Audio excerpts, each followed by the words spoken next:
안녕하세요. 영국 점성학 강성원입니다. 지난 동영상에서 국제적 명분을 제한하거나 실행하는 국가만이 생존할 수 있으니 대통령이 하지 못한다면 관련 장관이나 정당이 움직여야 한다고 했었습니다. 드디어 며칠 전 더불어민주당 이재명 대표가 미국 바이든 대통령과 펠로시 하원 의장 등 고위 관계자 20명에게 인플레 감축법 개정 요청 서한을 보내고 해결책을 모색하고 있음이 알려졌습니다. 수용할 때 하더라도 대한민국 목소리를 전달한다는 입장에서 고무적이라 할 수 있습니다. 그리고 유럽 경제에 대해서도 2020년 2월 유럽연합 세계 경제 위기의 신호탄이라는 동영상을 통해서 예측한 적이 있습니다. 2020년 이후 영국, 독일, 유럽연합의 경제 위기와 미국 달러를 제외한 기축통화 하락과 국가채권 하락, 주식과 부동산 하락 등 세계 경제 대공황의 서막이 시작된다고 예측했었습니다. 현재 유럽은 위기가 진행 중이며 이제 시작입니다.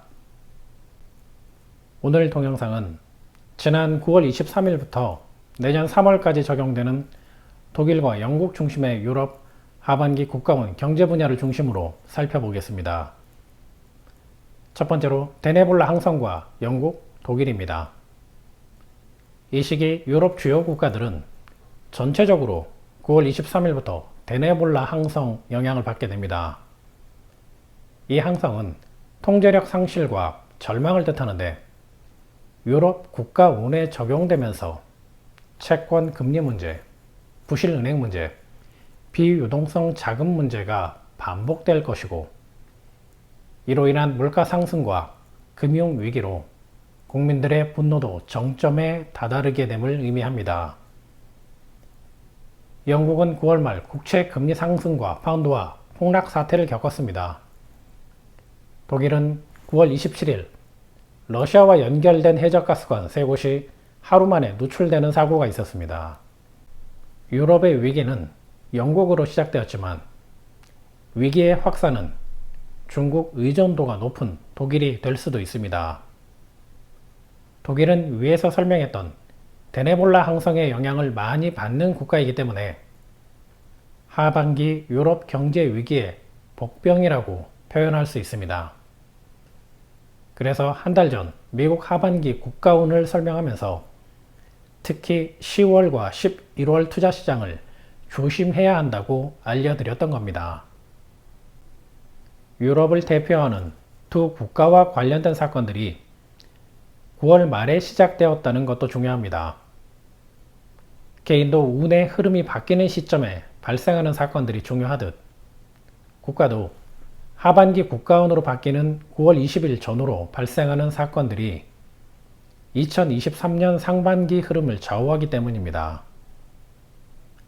운의 흐름이 바뀔 때는 긍정의 사건이든 부정의 사건이든 발생은 두 가지 패턴으로 나타나게 됩니다.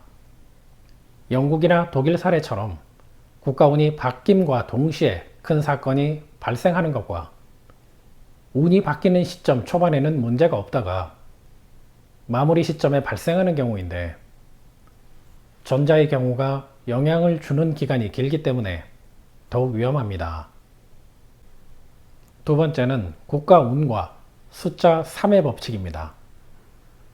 영국이나 독일 사례처럼 하반기 국가운으로 바뀜과 동시에 사건이 일어나는 경우는 운이 적용되는 기간이 길기 때문에 3의 법칙이 적용될 가능성이 높습니다. 숫자 3은 긍정의 방향이든 부정의 방향이든 성장하려는 욕구가 있는 숫자이며 그룹이나 여러 국가가 엮인 상황을 뜻합니다.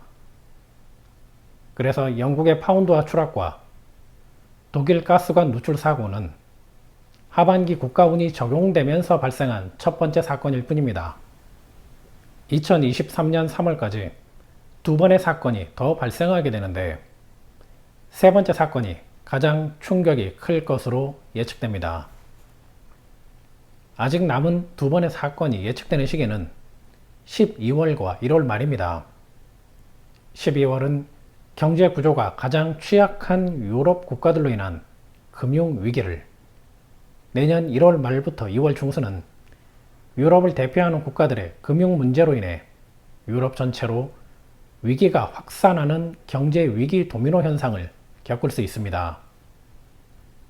그래서 세계 경제는 2022년 말부터 2023년 상반기에는 미국발 경제 위기뿐 아니라 유럽발 경제 위기까지 감당해야 할 것 같습니다. 이번에는 영국과 독일 총리 차트를 통해서 두 사람이 유럽의 위기를 타개해 나갈 수 있는 인물인지 오히려 잘못된 판단으로 더 큰 위험에 빠지게 만드는 인물인지 알아보겠습니다. 지도자 차트가 좋다고 해서 위기가 기회로 변하는 건 아닙니다. 그러나 상황을 냉정하게 분석하고 주변 국가들과 협력 체계를 만들어가며 거시적인 해결책을 제안할 수 있느냐 없느냐의 문제이기 때문에 국가 지도자 차트는 개인의 문제가 아니라 국가의 문제이며 지금 같은 위기에는 더 크게 작용할 수 있습니다. 먼저 영국 경제와 엘리자베스 트러스 총리입니다. 현재 영국은 코로나 이후 위기를 반복하다 하반기 국가운이 시작되는 9월 말 국채 금리 상승과 파운드화 폭락으로 대한민국을 비롯해 세계 투자시장과 환율 시장을 크게 흔들어 놓았습니다. 그렇다면 트러스 총리가 상황을 냉정하게 분석할 수 있는 인물인지 출생 차트를 통해 알아보겠습니다. 영국 신임 총리 엘리자베스 트러스는 보수와 진보를 왔다 갔다 하고 브렉시트에 관해서도 오락가락 행보를 보였으며 우크라이나 전쟁에 의용군 참여를 독려해서 비난을 많이 받은 정치인입니다. 트러스 총리의 이러한 행보는 차트에서 오로지 태양만 강하면서 화성과 달이 흙과 물의 사이에 위치할 때 나타나는 전형적인 현상입니다. 신념과 강단이 부족하고 핵심을 파악하지 못하면서 명예욕만 앞세우는 정치로 나타나게 됩니다.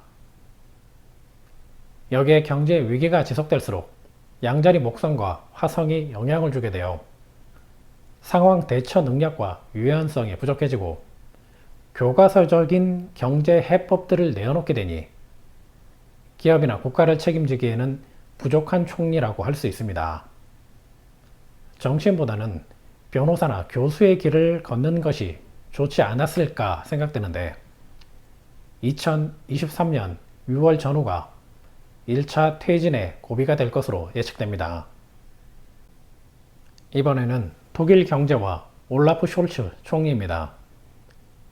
독일도 9월 말 러시아 천연가스를 공급받는 파이프라인이 폭발하여 토성의 시대가 의미하는 에너지 위기에 대한 불안감을 증폭시켰고 전기요금도 치솟으며 가장 추운 겨울을 보내게 되었습니다.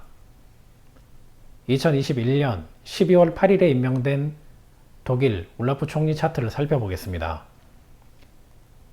사진으로 보면 고집있고 조금 무서운 인상이지만 출생 차트에서는 전혀 다른 성향을 보여주고 있습니다.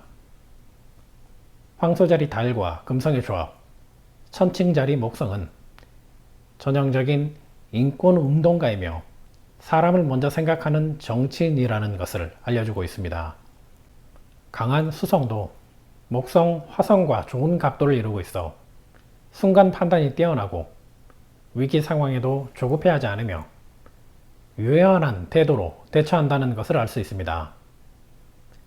특히 지도자 차트에서 수성이 리겔 항성과 결합하면서 다른 행성들과 관계가 좋은 경우는 군사 무기나 기계 관련 분야에서 개발이나 무역 성과로 업적을 이루는 경우도 있습니다. 주변 국가들의 상황을 배제하고 총리 차트로만 예측한다면 리더십은 조금 부족하지만 위기 상황 대처 능력이나 국민들을 설득하는 과정, 그리고 위기 이후 경제 안정화 과정은 영국 총리보다는 독일 총리가 우세한 것으로 예측됩니다. 지금까지 독일과 영국 중심의 유럽 하반기 국가 운과 영국, 독일의 신임 총리에 대해서 알아봤습니다. 감사합니다. 영국 잠상학이었습니다.